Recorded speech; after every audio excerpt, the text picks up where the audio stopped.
The man they trusted with their children was finally in handcuffs.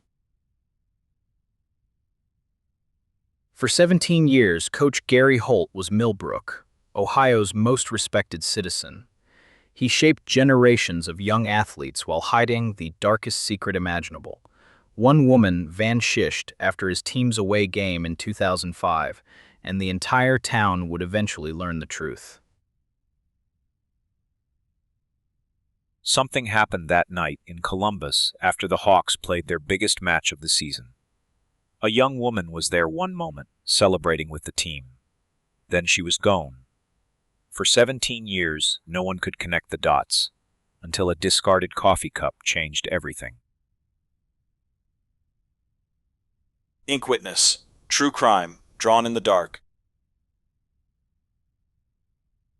October 15th, 2005. The Millbrook Hawks youth soccer team travels to Columbus for their championship qualifier. The stands are packed with supporters making the 2-hour drive. Among them is 22-year-old Kayla Torres, sister of one of the star players. By midnight, she will be missing.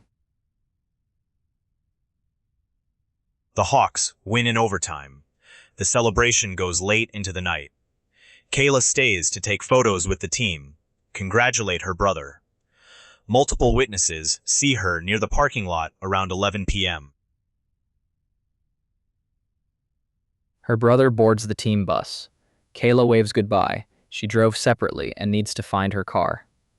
A former assistant coach later testifies he saw Coach Holt approach her, offer to help her locate her vehicle in the dark maze of the stadium lot. That's the last confirmed sighting.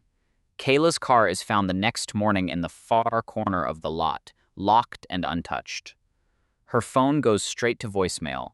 Her apartment in Columbus shows no sign of her return. Columbus PD launches an immediate investigation. They interview everyone at the game, players, parents, staff. Coach Holt tells detectives he left directly after loading equipment, drove straight home to Millbrook. His wife confirms his arrival around 1 a.m. They find trace evidence near where her car was parked, a single hair fiber that doesn't match Kayla. But in 2005, DNA technology is limited. The sample is too small, too degraded. It's cataloged, stored, and the trail goes cold within 6 months. Back in Millbrook, Coach Holt returns to normal life. The town rallies around him, praising his cooperation with investigators. Parents trust him even more. He experienced tragedy near his team and handled it with grace. Years become a decade. Holt coaches 3 more championship teams. He's interviewed for local newspapers, speaks at high school graduations. The Torres family never stops searching, but Millbrook moves forward. By 2019, most people have forgotten Kayla Torres. The case file sits untouched in Columbus storage. Holt stops at a gas station on Route 33. After practice, one Tuesday evening, he tosses his coffee cup in the trash and drives away. He doesn't know a state trooper conducting a routine traffic stop noticed his vehicle registration was about to expire. He doesn't know that later that evening, procedure requires the trooper to collect and document any items discarded by persons stopped. That coffee cup is bagged and stored. 3 years pass. Detective Maya Cole of Columbus PD is assigned to the Cold Case Unit in 2022. She's known for solving the unsolvable through new forensic genealogy databases. Her first review, the Torres disappearance file. She reads about the hair fiber, too degraded to process in 2005. But genealogy databases in 2022 can work with far less. She requests the sample be submitted to 3 commercial DNA companies. The waiting game begins. She doesn't stop there. Cole requests every item of evidence, collected from routine procedures in the Millbrook area between 2005 and 2020. Traffic stops, public health checks, discarded items, hundreds of stored samples. She begins cross-referencing them all. 6 months into her investigation, the genealogy database sends an alert. Partial match on the 2005 hair fiber. Then 2 weeks later, another alert, exact DNA match on a coffee cup collected at a 2019 traffic stop. Same person, same areas. She pulls the file. The name on the traffic stop report, Gary Holt. Address, Millbrook, Ohio. Occupation, youth soccer coach. The same coach who was at the stadium the night, Kayla vanished. Cole's hands shake as she reads the file. She pulls his cell phone records from 2005, archived but accessible.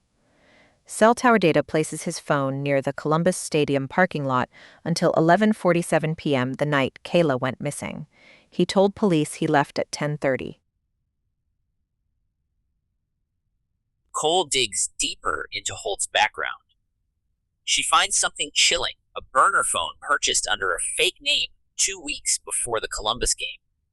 The number called Kayla's phone 3 times the week before she disappeared.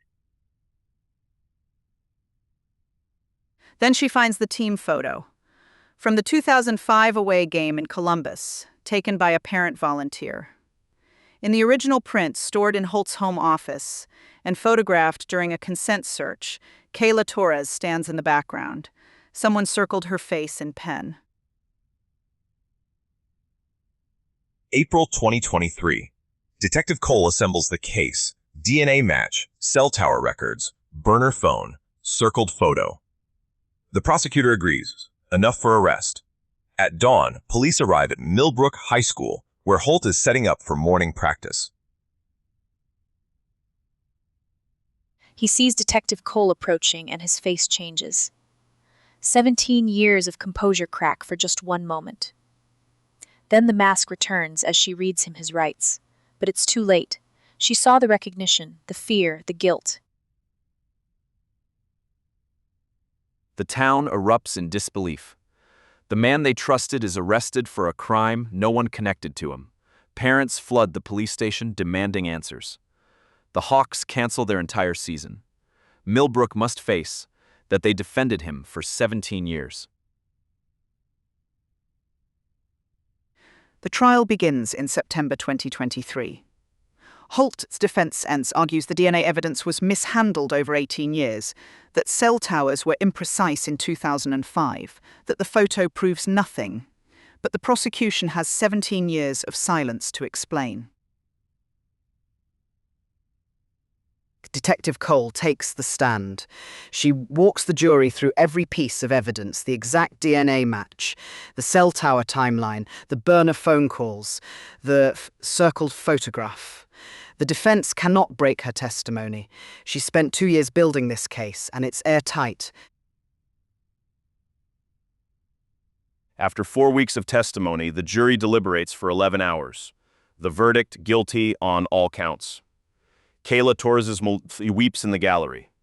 Coach Gary Holt stares straight ahead, emotionless. Sentencing is set for 6 weeks later. At sentencing, Holt finally speaks.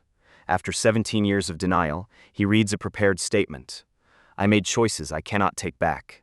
He never says her name. He never apologizes. The partial confession is all he gives. The judge sentences him to life without parole. The coffee cup he threw away without thinking connected him to a crime he thought he'd escaped. Detective Cole's decision to test routine traffic stop. Evidence closed an 18-year-old case. Would you convict on a DNA match from a discarded cup and cell tower records alone? Or does the combination of both eliminate reasonable doubt? You decide.